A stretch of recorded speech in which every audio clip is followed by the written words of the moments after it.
Yes, absolutely. I'd love to do that. I mean, I kind of already had plans, but I guess I could help. Sure, okay. I guess I could move around some stuff and you know what? Just leave it with me. I'll figure it out. If any of those sound like you, then you just might be what I like to call a problematic people pleaser. For those of you that don't know me, I'm Megs, the socially awkward normie, bringing you all things social anxiety related. And today, I want to talk about people pleasing because it's a problem when you have social anxiety. A lot of the times, we already worry about our own stuff, and then to add on top of that, our friends and family, when they need help, we're willing to drop every single little thing that we can in order to make sure that everyone else's lives are easier, even at our own cost of our mental health. Oftentimes, we forget this little magic word that can actually save us in the long run. Now, this little word is one that isn't typically spoken by those who have social anxiety. This little word is powerful and can sometimes have consequences in regards to actually saying it. So that's why a lot of the time, people with social anxiety often avoid it because we're afraid we're gonna upset somebody by setting boundaries. Now, what is this amazing tiny little word that we can say that would just stop all of this from happening? I'm sure you already know up to this point, but the word is no.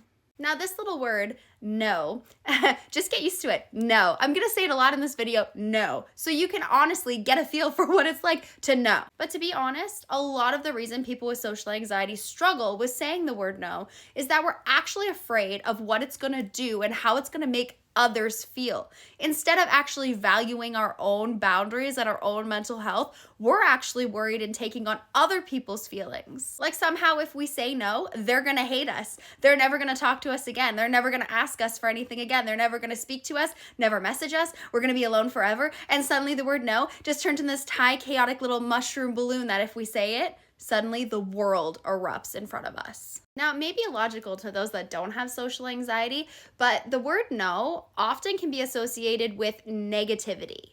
What people with social anxiety need to realize is no is actually a very healthy word, and it's actually a part of establishing very healthy emotional boundaries. In fact, sometimes actually saying yes and trying to do more is actually harming you and the person you're helping more than it is actually helping.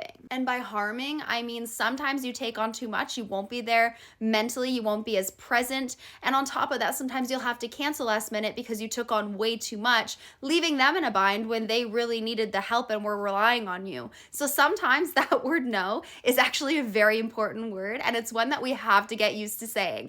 So no. No, no, no. Say it with me now. No. So if you like this video, make sure to like, comment, and follow me for all things social anxiety related. And for today, don't be a problematic people pleaser. Say no.